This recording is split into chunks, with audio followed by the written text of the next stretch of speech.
মেয়েদের পেশাবের পরে পানি ব্যবহার করার পরে মোছার জন্য আলাদা কাপড় ব্যবহার করা জরুরি কিনা? আপন ২ বোনকে একত্রে বিয়ে করা যাবে কিনা? শার্টের হাতা এবং প্যান্ট কি গুছিয়ে রেখে সালাদ পড়া যাবে?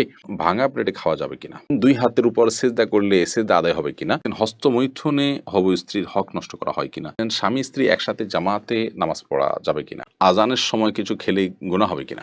নতুন কোনো কাপড় পরে না ধুয়ে নামাজ পড়লে নামাজের কোনো ক্ষতি হবে কিনা? শহরের বাসায় দেখা যায় ওয়াশরুম এবং টয়লেট একসাথে, সেক্ষেত্রে এসব ওয়াশরুমে উজু করলে কি উজু হবে? কোরআন কারীম যদি ভুল বশত পায়ে লাগে অথবা নিচে পড়ে যায়, করণীয় কি? কেউ জার্সি উপহার দিলে গায়ে দেওয়া যাবে কিনা? স্বামী বিশেষ সময় অক্ষম হলে স্ত্রীর করণীয় কি হবে? আমি নামাজ কাজা করতে চাই না, কিন্তু এমন অবস্থা আসে না চাইতেও কাজা হয়ে যায়, কি করণীয়? অসুস্থতার জন্য কি তাবিজ পরা যাবে? বিয়ের সময় আমার পরিবার আমার অজান্তে ৩ লাখ টাকা মোহর নির্ধারণ করে। আমার স্বামী দরিদ্র, তিনি কিছু মোহর পরিশোধ করেছেন, বাকিটা শোধ করবার জন্য আপ্রাণ চেষ্টা করে যাচ্ছেন। প্রশ্ন হলো, বিয়ের সময় নির্ধারণ করা মোহর কি আমরা দুজন নির্ধারণ করতে পারবো? বলুন, আপনাদের যে সমস্ত প্রশ্ন ইতিমধ্যে চলে আসছে সেগুলোর উত্তর দেওয়ার পালায় আমরা প্রবেশ করি।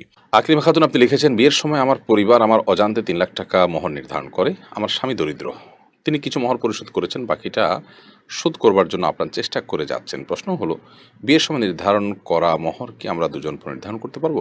পুনর্নির্ধারণ তো করতে পারবেন না, তবে আপনি তার স্ত্রী হিসাবে আপনি ছাড় দিতে পারেন যে, ঠিক আছে, মোহর ধার্য হয়েছে ৩ লাখ, তুমি আমাকে ১ লাখ দিতে পেরেছো, বাকি ২ লাখ দিতে পারছো না, তো এই বাকি ২ লাখ আমি তোমার জন্য ছাড় দিয়ে দিলাম। এটা আপনি করতে পারেন। কারণ হলো, একটু আগেই যে আয়াত তেলাওয়াত করেছি, সেই আয়াত আল্লাহ রাব্বুল আলামিন স্পষ্টভাবে আ আপনার কোরআনে কারিমে জানিয়েছেন যে, যদি স্বামী স্বামীর মোহর যেটি ধার্য করা, স্বামী যে মোহর ধার্য করেছেন, সেই ধার্যকৃত মোহর থেকে কোনো অংশ যদি স্ত্রী ছাড় দেন, তাহলে সেক্ষেত্রে সেটি স্বামী সন্তুষ্ট চিত্তে খুশি মনে সেটি গ্রহণ করতে পারেন।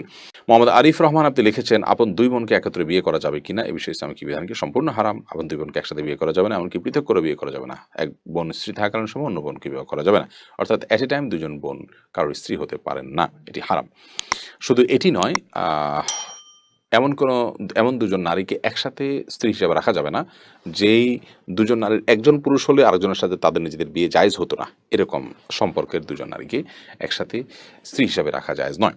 হ্যাঁ, একজনকে বিয়ে করেছেন, তার সাথে বিচ্ছেদ হলো বা তিনি মারা গেলেন, তারপর অন্যজনকে বিয়ে করেছেন, তারপর সেটি জায়েজ আছে। আবু সাঈদ আব্দুল্লাহ, আপনি লিখেছেন, শার্টের হাতা এবং প্যান্ট কি গুছিয়ে রেখে সালাত পড়া যাবে? শার্টের হাতা এবং প্যান্ট গুছিয়ে সালাত আদায় করা মাকরুহ। নবী করিম সাল্লাল্লাহু আলাইহি ওয়াসাল্লাম নিষেধ করেছেন এটি। এজন্য এটা ছেড়ে সালাত আদায় করতে হবে। তবে হ্যাঁ, প্যান্টের বিষয়টা হলো, সেটা যদি কেউ টাকনুর নিচে পড়ে যায়, সেটা থেকে বাঁচার জন্য গোছান, তাহলে সেটা জায়েজ আছে, কিন্তু সেটা সলাতে শুধু নয়, বরং সবসময় এরকম রাখতে হবে। প্রজাপতি নীর ইয়ারি থেকে আপনি লিখেছেন, ভাঙা প্লেটে খাওয়া যাবে কিনা? ভাঙা প্লেটে খাওয়া যাবে, কোনো অসুবিধা নেই। ভাঙা আয়নায় চেহারা দেখা যাবে, সেটাতে কোনো অসুবিধা নেই। আমরা অনেকে মনে করি ভাঙা প্লেটে খাওয়া যাবে না, ভাঙা আয়নায় চেহারা দেখা যাবে না। এটা নিছকই আমাদের সামাজিক কুসংস্কার। ভাঙা প্লেটে ভাঙা অংশে জীবাণু থাকতে পারে, সেজন্য আপনি ওইটাতে খেলে অস্বাস্থ্যকর হতে পারে, সেটা তো আপনার একান্ত স্বাস্থ্যগত বিষয়, বাট সেটাও তো নিশ্চিত নয়। বিধায় ভাঙা প্লেটে খেলে যে গুনাহ হয়ে যাবে বা নাজায়েজ হবে, এটা সেরকম নয়। এবং ভাঙা আয়নায় চেহারা দেখলে কোনো অসুবিধা হবে না। এইচ.এম. হাসান লিখেছেন, ২ হাতের উপর সেজদা করলে সেজদা আদায় হবে কিনা? সেজদা করবেন আপনি জমিনে, হাতের উপরে সেজদা করবেন না। যদি কোনো কারণে হাতের উপরে কেউ সেজদা করেন, হয়তো জমিন তার জন্য উপযোগী না বা জমিনে করার কোনো ব্যবস্থা নেই, আদায় হয়ে যাবে তার সালাত। মোহাম্মদ আব্দুর রাকিব, আপনি লিখেছেন, হস্তমৈথুনে হবু স্ত্রীর হক নষ্ট করা হয় কিনা? এটি আপনার স্বাস্থ্য নষ্ট হয়, আপনি নিজের হক নিজে নষ্ট করছেন, নিজের আমল নষ্ট করছেন, এবং এর মাধ্যমে যদি আপনার যৌন শক্তি কমে যায়, সেক্ষেত্রে আপনি স্ত্রীর হক নষ্ট করছেন। অবশ্যই সেজন্য এটি নাজায়েজ এবং গুনাহের কথা, হারাম। এমডি মাসুম বিল্লাহ, আপনি লিখেছেন, স্বামী স্ত্রী একসাথে জামাতে নামাজ পড়া যাবে কিনা? অবশ্যই জামাতে সালাত আদায় করতে পারেন। এক্ষেত্রে স্বামী সামনে দাঁড়াবেন এবং স্ত্রী পেছনে দাঁড়াবেন, পাশাপাশি দাঁড়াতে পারবেন না। কারণ নারীদের এবং পুরুষদের কাতার বরাবর হবে না সালাতের মধ্যে, বরং নারীরা পিছনে থাকবেন। নবী করিম সাল্লাল্লাহু আলাইহি ওয়াসাল্লাম বলেছেন, খায়রু সুফুফির রিজালি আউয়ালুহা ওয়া খায়রু সুফুফিন নিসাই আখিরুহা। একজন পুরুষ বা পুরুষদের কাতার সামনে থাকলে সেটা উত্তম, আর নারীদের কাতার পেছনে থাকলে সেটা উত্তম। এই জন্য স্বামী স্ত্রী একসাথে জামাত করলে স্ত্রী অবশ্য পেছনে দাঁড়াবেন এবং স্বামী সামনে দাঁড়াবেন। তবে এটি যেন নিয়মিত না হয় যে তারা বাসায় একা একা জামাত করছেন। মসজিদে গিয়ে স্বামী জামাতে সালাত আদায় করবেন, মাঝে মধ্যে ছুটে গেল, তখন তিনি স্ত্রীর সাথে বাসায় জামাত সালাত আদায় করতে পারেন। রাইসানি, আপনি লিখেছেন, আজানের সময় কিছু খেলে গুনাহ হবে কিনা?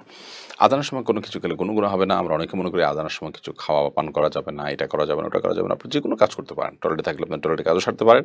তবে আপনি যখন টয়লেটে নাই, পবিত্র জায়গায় আছেন বা স্বাভাবিক অবস্থা আছেন, তখন আপনি আজান শুনলে আজানের জবাব দেওয়ার চেষ্টা করবেন।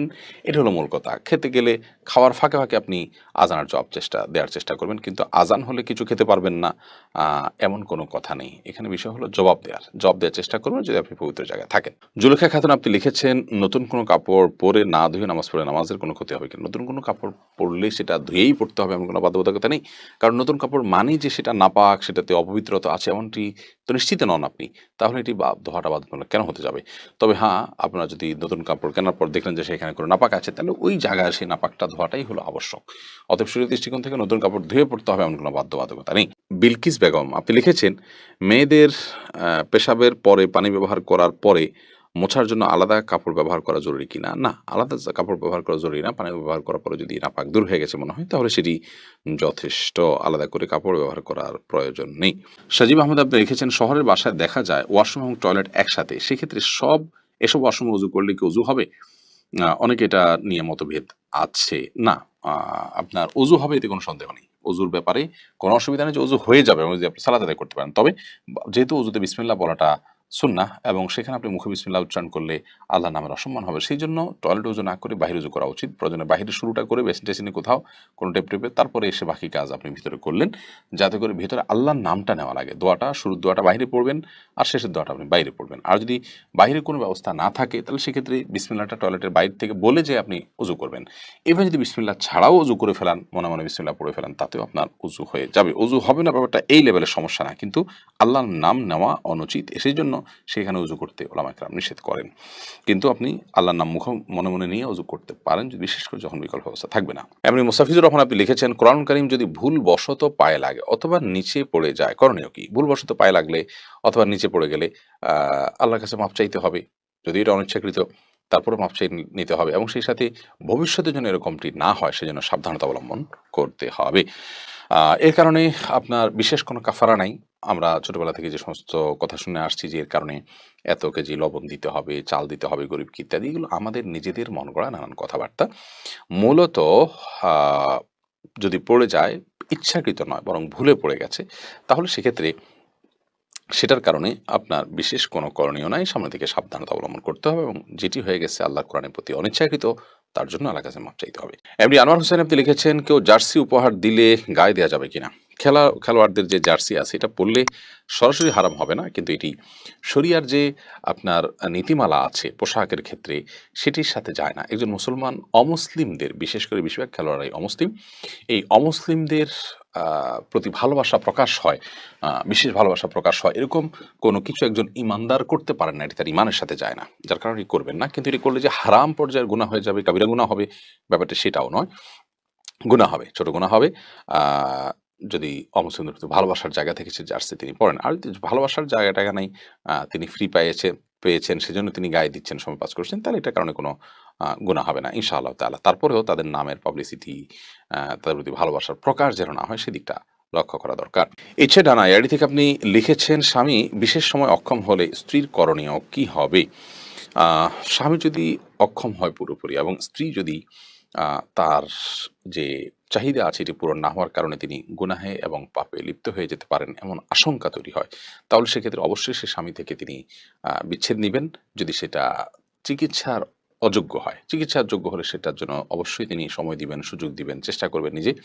যদি তারপরও কোনো উপায় না থাকে এবং চিকিৎসার অযোগ্য হয়, তাহলে সেক্ষেত্রে তিনি সেখান থেকে বিচ্ছেদ নিয়ে অবশ্যই অন্যত্র বিয়ের উদ্যোগ গ্রহণ করতে পারেন। শরিয়া সেই অধিকার তাকে দিয়েছে। এহসান মাহমুদ আপনি লিখেছেন, অসুস্থতার জন্য কি তাবিজ পরা যাবে? দেখুন, ইসলামী শরিয়ার দৃষ্টিকোণ যদি আপনি দেখেন, তাহলে মানে এটা যদি জানতে চান, তাহলে আমরা বলব যে তাবিজ নবী করিম সাল্লাল্লাহু আলাইহি সাল্লাম কখনো ব্যবহার করেন নাই, করার নির্দেশনা দেননি, তাবিজ তিনি পড়তেন না, দিতেনও না। সাহাবায়ে কেরামকে তিনি যেটি শিক্ষা দিতেন তা হলো তারা যেন সবসময় আপনার শরঈ ঝাড়ফুঁক করেন এবং নবী সাল্লাল্লাহু আলাইহি ওয়াসাল্লাম নিজে ঝাড়ফুঁক করতেন, অর্থাৎ ফু দিতেন পানিতে, তেলে, শরীরে ইত্যাদিতে। বাকি তাবিজ কোনো কিছু লিখে ঝুলিয়ে রাখা, এটা নবী সাল্লাল্লাহু আলাইহি ওয়াসাল্লামের আদর্শ সুন্নাহ ছিল না, তিনি নিজেও করেন নাই, কাউকে দেনও নাই, দিতে বলেনও নাই। এরপরে সারাবান তাসনিম এসটি আইডি থেকে আপনি লিখেছেন, আমি নামাজ কাজা করতে চাই না, কিন্তু এমন অবস্থা আসে না চাইতেও কাজা হয়ে যায়, কি করণীয়? দেখুন, মুসলমানের সালাত কাজা হতে পারে দুই কারণে। প্রথমত, ঘুমিয়ে পড়েছেন, বহু চেষ্টা করেছেন ওঠার, সব ব্যবস্থা রেখেছেন, তারপর আনফরচুনেটলি তিনি উঠতে পারেননি। আরেকটা হলো যে তিনি এমন কোনো চাপে ছিলেন যে চাপের কারণে সালাতের ওয়াক্ত চলে গেছে তিনি টের পান নাই, ভুলে গেছেন। এছাড়া ঠান্ডা মাথায় কোনো মুসলমান সালাত ত্যাগ করতে পারেন না। অতএব আপনি চান না কাজা করতে তারপরেও কাজা হয়ে যায়, এর মানেটা কি? এর মানে যদি ২ টার কোনো একটা থাকে তাহলে ঠিক আছে। এতটুকু আপনার জন্য জায়েজ হতে পারে এবং গুনাহ হবে না এর কারণে। বাট এর বাইরে যদি আপনি আ ভিন্ন কিছু মিন করে থাকেন, অর্থাৎ আপনার যদি সালাত এমনভাবে আপনার কাজা হয় যে আপনার ভাল লাগছে না তাই আপনি পড়েন নাই, বা আপনি একটু ব্যস্ত আছেন এখন পড়তে চাচ্ছেন না, স্মরণ ঠিকই আছে। তো এরকম হলে সেটা আপনার জন্য কাবিরা গুনাহ হবে এবং নাজায়েজ কাজ হবে। আপনি সালাতের গুরুত্ব সম্পর্কে জানার চেষ্টা করুন। বিভিন্ন লেকচার এবং ভিডিও বক্তব্য আপনি শোনার চেষ্টা করুন। সালাত নিয়ে কোরআন সুন্নাহর বর্ণনাগুলো জানার চেষ্টা করুন, শোনার চেষ্টা করুন, পড়ার চেষ্টা করুন। ইনশাআল্লাহ বিদিনিল্লাহ সালাতের ব্যাপারে আপনার যে গাফিলতি আছে সেটি দূর হবে।